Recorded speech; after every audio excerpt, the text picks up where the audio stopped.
ठाणे में कई कहानियां हैं जो वहां के भूतिया स्थलों और इमारतों से जुड़ी हैं। ये कहानियां वर्षों से लोगों के बीच प्रचलित हैं और समय समय पर इनमें कुछ नई बातें जुड़ती रहती हैं। ठाणे में कई ऐसे स्थान हैं जिनके बारे में माना जाता है कि वहां अजीबोगरीब घटनाएं घटित होती हैं। आज हम एक ऐसी ही ठाणे की भूतिया इमारत की कहानी सुनाने जा रहे हैं।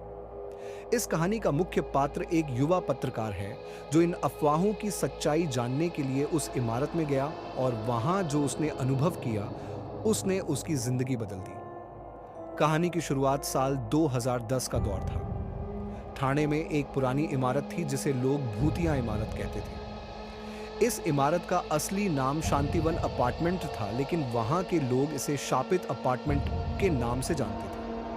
यह इमारत ठाणे के एक पुराने हिस्से में स्थित थी जहां वर्षों से कोई भी नहीं रहता था। कई सालों से इस इमारत में रह रहे लोग एक एक करके उसे छोड़ते गए। कारण था उस इमारत में होने वाली अजीब घटनाएं। इमारत के अंदर अचानक अजीब आवाजें आना, बिना किसी कारण दरवाजों का खुलना और बंद होना और रात के समय किसी के रोने की आवाजें आना आम बात हो गई थी। पत्रकार रवि जोशी, जो ठाणे के एक छोटे से अखबार में काम करता था, को इस इमारत की भूतिया कहानियों के बारे में पता चला। उसे इस तरह की कहानियों में खास दिलचस्पी थी। उसने ठान लिया कि वह इस इमारत की सच्चाई का पता लगाएगा। रवि ने अपने संपादक से बात की और उसे इस भूतिया इमारत पर एक स्टोरी लिखने की अनुमति मिली। रवि ने ठाणे के पुराने हिस्से में जाकर उस इमारत को देखा। इमारत बहुत ही बुरी हालत में थी। उसके चारों ओर उग आई झाड़ियां और पेड़ों की शाखाएं मानो उसे छिपाने की कोशिश कर रही थी। इमारत की दीवारों पर गहरे दरारें थीं और कई खिड़कियां टूटी हुई थीं। इमारत को देखकर रवि के मन में हल्का डर तो था,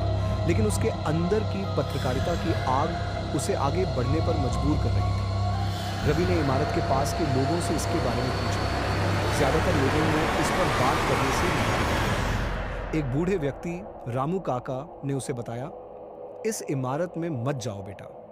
कई साल पहले यहां कुछ ऐसा हुआ था जिसके बाद से ये इमारत भूतिया हो गई। मैंने खुद रात को वहां कई अजीब चीजें देखी हैं। लोग कहते हैं कि वहां आत्माओं का बसेरा है। रवि ने रामू काका की बातें सुनी, लेकिन उसने ठान लिया था कि वह इस इमारत की सच्चाई का पता लगाएगा। उसने फैसला किया कि वह रात को इस इमारत के अंदर जाकर देखेगा कि आखिर वहां होता क्या है। इमारत के अंदर अगली रात रवि ने अपनी सारी तैयारी कर ली। वह एक टॉर्च, कैमरा और कुछ खाने पीने का सामान लेकर इमारत में घुसा। जैसे ही उसने इमारत के मुख्य दरवाजे को खोला, उसे एक अजीब सी ठंडी हवा का झोंका महसूस हुआ। इमारत के अंदर घुसते ही उसे एक भयानक सन्नाटा महसूस हुआ। चारों तरफ धूल जमी हुई थी और फर्श पर पुराने कागज और टुकड़े पड़े हुए थे। रवि ने धीरे धीरे इमारत का निरीक्षण शुरू किया। उसे कुछ खास नजर नहीं आया, बस एक पुरानी इमारत की बर्बादी। लेकिन जैसे ही रात गहराने लगी, इमारत का माहौल बदलने लगा। रात के लगभग 12 बजे उसे अचानक से ऊपर की मंजिल से किसी के चलने की आवाज आई। रवि ने सोचा कि शायद यह उसकी कल्पना हो रही है, लेकिन आवाज लगातार तेज होती गई। रवि ने हिम्मत जुटाई और ऊपर की मंजिल पर गया। वहां का नजारा और भी डरावना था। अंधेरे में उसे एक पुरानी महिला की परछाई दिखी जो धीरे धीरे उसकी ओर बढ़ रही थी।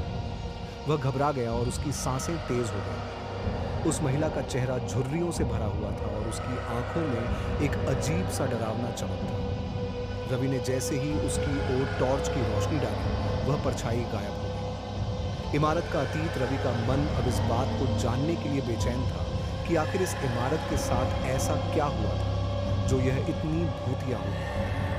अगले दिन उसने कुछ पुराने दस्तावेजों की जांच की और इस इमारत के इतिहास का पता लगाने की कोशिश की। उसे पता चला कि यह इमारत लगभग 50 साल पुरानी थी। पहले यहाँ एक खुशहाल परिवार रहता था। उस परिवार के मुखिया मोहन सिंह एक सफल व्यवसायी थे। लेकिन एक दिन मोहन सिंह के पूरे परिवार की हत्या हो गई और उनकी लाशें इमारत के अंदर ही रह गईं। पुलिस को आज तक यह पता नहीं चला कि उनकी हत्या किसने और क्यों की।